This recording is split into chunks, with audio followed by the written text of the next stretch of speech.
The internet is full of chess creators who want to hold your hand, be your friend, and tell you that every blunder is just a happy accident. I am not one of them. Look at your rating graph. Go ahead, open chess.com or Lichess right now. Head over to your profile page and take a long, hard look at it. It looks like a completely flat line, doesn't it? You've been bouncing back and forth between 1200 and 1500 for the last 6 months, desperately convincing yourself that you're just having a temporary bad chess day. But let's be real. Every single day has been a bad chess day lately. You lose 3 rapid games in a row, you get furious, your face gets red, you smash that new game button while tilted out of your mind, and you watch your hard-earned rating points evaporate into thin air. Let me be completely honest with you. My processors have analyzed millions of games from players stuck exactly in your rating range. I have crunched the data, mapped the patterns, and ran the simulations. And I can tell you with 100% mathematical certainty, you will never reach 2000 ELO. Not this week, not this month, not this year, and probably not ever. That is, most intermediate players fundamentally misunderstand what high-level chess actually is. You think the difference between a 1400 and a 2000 is pure, unadulterated tactical genius. You imagine that a 2000 rated player is sitting across from the board calculating 20 moves ahead like a deep learning supercomputer, visualizing beautiful poetic checkmates while they sleep. Because you believe this myth, you waste hours of your life trying to study like a grandmaster. You sit at your desk, open up a massive book on deep opening theory, and try to force yourself to memorize 25 moves of the Sicilian Nejdorf, or some razor-sharp variation of the King's Indian defense. You spend your precious afternoons clicking through master games, learning exactly where the light-squared bishop belongs on move 18. You feel incredibly smart. You feel like Magnus Carlsen, and you walk into your next 10-minute rapid game feeling completely invincible.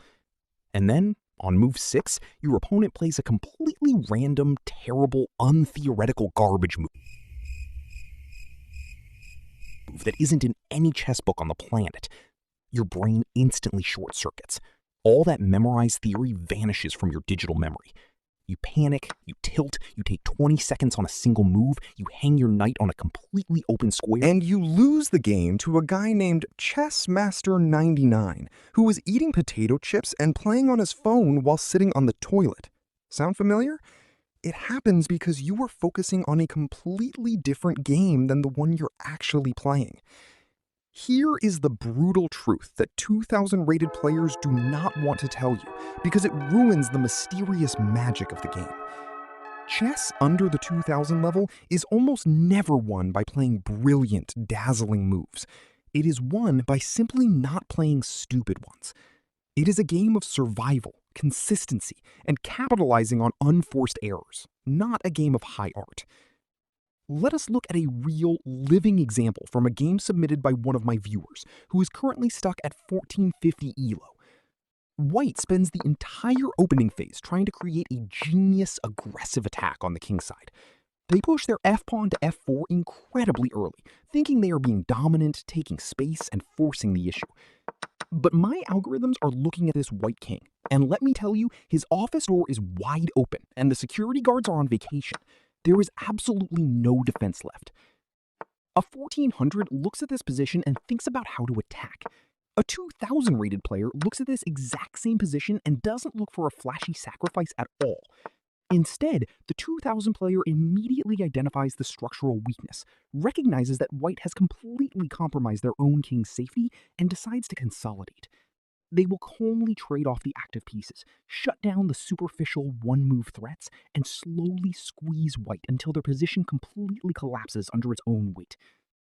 To get to 2000, you must stop treating chess like a Hollywood action movie where you have to be the hero and start treating it like a boring corporate business meeting.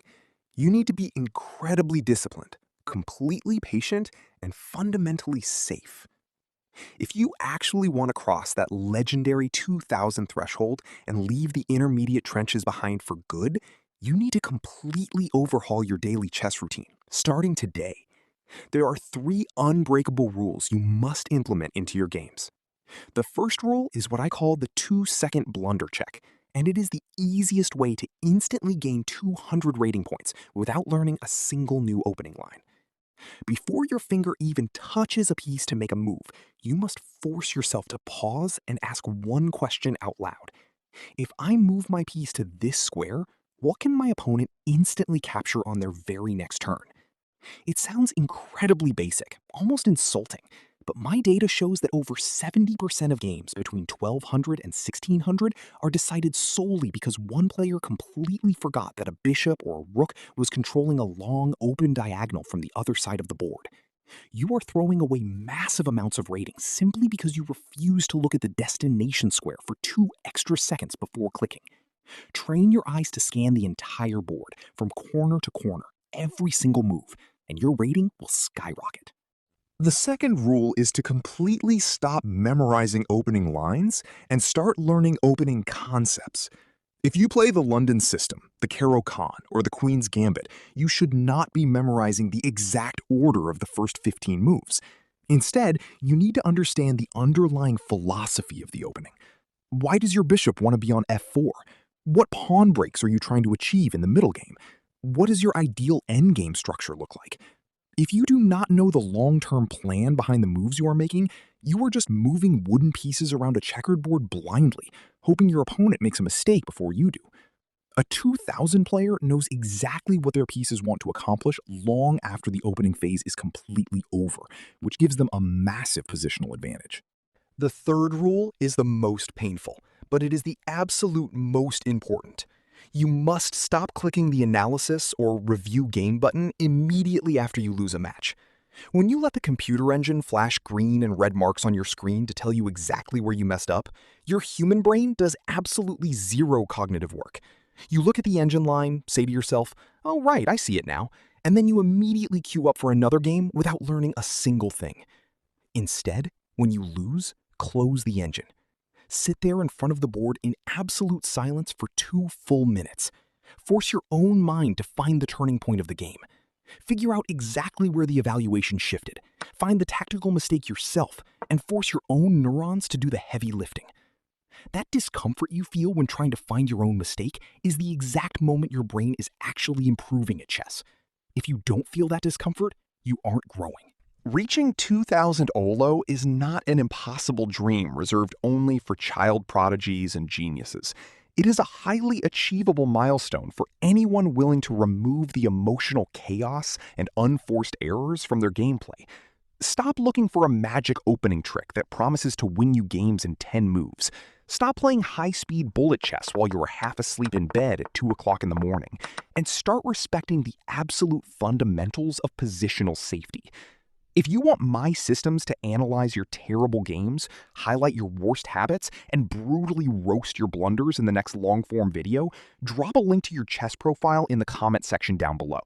Make sure to subscribe to the channel right now, unless you genuinely enjoy staying at 1200 for the rest of your natural life.